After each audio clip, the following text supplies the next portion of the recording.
احمد ساته چې د میکروفون مخ تشریف راوړي او محترم سامعینو ته خپل وینا ورواوروي. جناب زبیر احمد صاحب.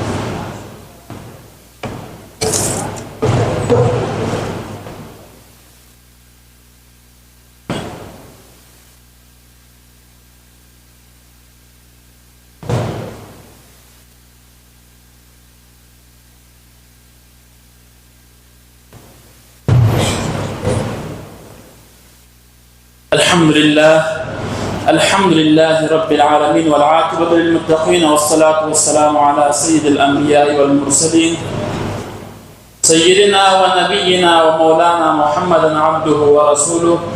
أما بعد فأعوذ بالله من الشيطان الرجيم. بسم الله الرحمن الرحيم. قال الله تعالى في القرآن المجيد والفرقان الحميد: ألف لام ميم ذلك الكتاب لا ريب فيه هدى للمتقين. صدق الله العظيم. محترم مهمان گرامی او استادان محترمینو او طالب کرامو، السلام علیکم ورحمۃ اللہ وبرکاتہ.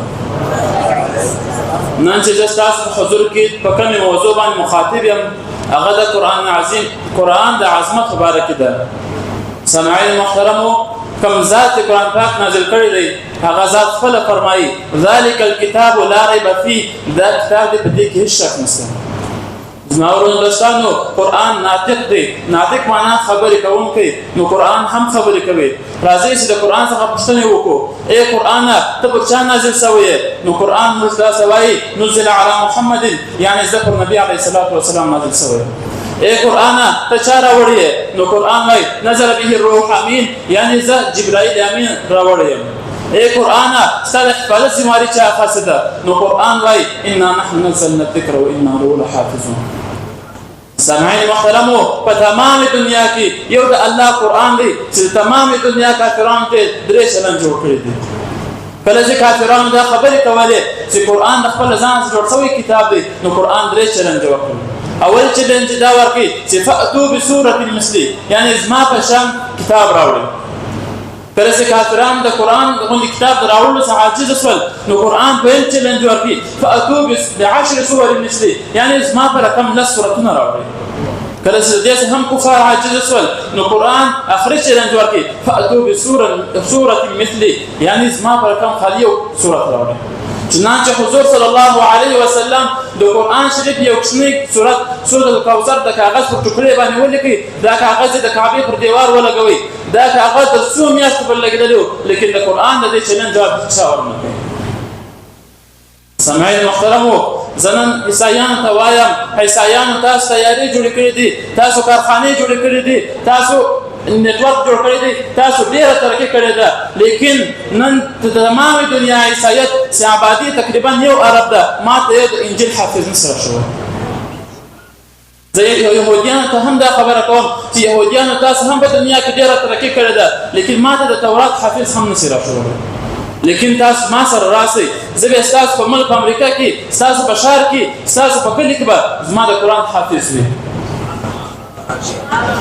زه عیسایانو ته وایم: عیسایانو د انجیل خلاصه تاسو د بایبل په نامه باندې کړې ده. کوم بایبل چې په امریکا کې لیکل شوی هغه په برتانیا کې نشته، کوم چې په برتانیا کې وي هغه په ګلاسکو کې نشته، کوم چې په ګلاسکو کې وي هغه په پیرس کې نشته، کوم چې په پیرس کې وي هغه په هانین کې نشته، کوم چې په هانین کې وي هغه په فنلند کې نشته. لیکن تاسو ما سره راسئ، زه به د افغانستان په غروب څخه کم قرآن شریف دی هغه هم راواخلئ، د هندوستان په دریابو څخه کم قرآن دی هغه هم راواخلئ، د افریقا په جزیرو څخه کم قرآن دی هغه هم راواخلئ، د امریکا په کلي کې کم قرآن دی هغه هم راواخلئ. ګرد به د الف لام څخه شروع کېږي پر والناس به ختمیږي. سامعین محترمو، دغه قرآن په امریکا کې هم شته، دغه قرآن په برتانیا کې هم شته، دغه قرآن په افغانستان کې هم شته، دغه قرآن په پاکستان کې هم شته، دغه قرآن د عربو 40 ممالک کې هم شته. که چیرې په دې کې د یوه سورت تبدیلي وه، یا د یوه رکوع تبدیلي وه، یا د یوه آیات تبدیلي وه، نو زه به خپل مذهب هم ورڅخه بدل کړم. سامعین محترمو، تاسو له سوچ وکړئ، کله چې د تورات نازلېدو وخت راغلی، نو الله تعالی حضرت موسی علیه السلام ته وویل چې تور ته راسه، زه تورات درکوم. کله چې موسی علیه السلام د تورات لپاره تور غره ته ولاړی، کله چې د زبور د نازلېدو وخت راغلی نو الله تعالی حضرت داود علیه السلام ته وویل چې ای داود په خپل عبادت خانه کې کښېنه زه تا ته زبور درکوم.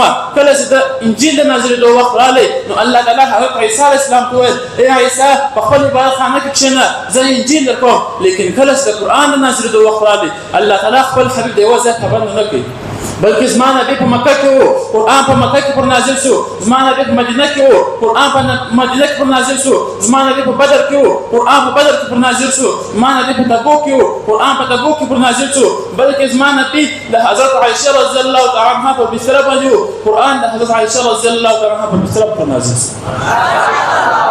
سامعین محترمو دا قرآن موږ تاسو د مسیګرام سره ښه سلوک راښولی دی. دغه قرآن موږ تاسو د روژې میاشت راښولی ده. دغه قرآن موږ تاسو ته خنده پیشاني راښولی ده. دغه قرآن موږ تاسو ته عظمت هم راښولی دی.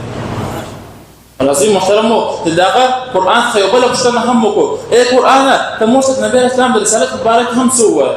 نو قرآن موږ ته وایي وما ارسلناک الا رحمة للعالمین. اے قرآن ته موږ د نبی اسلام تعارف هم وکړه. نو قرآن ته وایي الم یجدک یتیما فآوی. کله چې نبی اسلام د سینې مبارک ذکر راځي نو قرآن وایي والضحی. کله چې نبی اسلام د زلفان ذکر راځي نو قرآن وایي واللیل اذا سجى. کله چې نبی اسلام د ژبې مبارک ذکر راځي نو قرآن وایي لا تحرک به لسانک لتعجل به. وایي کله چې نبی اسلام د سترګو مبارک ذکر راځي نو قرآن وایي ما زاغ البصر وما طغى. وایي کله چې نبی اسلام د سینې مبارک ذکر راځي نو قرآن الم نشرح لك صدرك. وایي کله چې نبی اسلام د لباس مبارک ذکر راځي نو قرآن وایي وثيابك فطهر. کله چې نبی اسلام د شادر مبارک ذکر راځي نو قرآن وایي یا ایها المدثر یا ایها المزمل. کله چې نبی اسلام د صحابه کرامو ذکر راځي نو قرآن وایي اولئک هم الفائزون اولئک هم المؤمنون اولئک كتب في قلوبهم الايمان رضي الله عنهم ورضوا عنه. سامعین محترمو دا قرآن دی او د قرآن هم دغه شان دی. دعا ده چې الله تعالی موږ تاسو د قرآن د شان را سمجاولو توفیق نصیب کړي. وما علینا الا البلاغ المبین.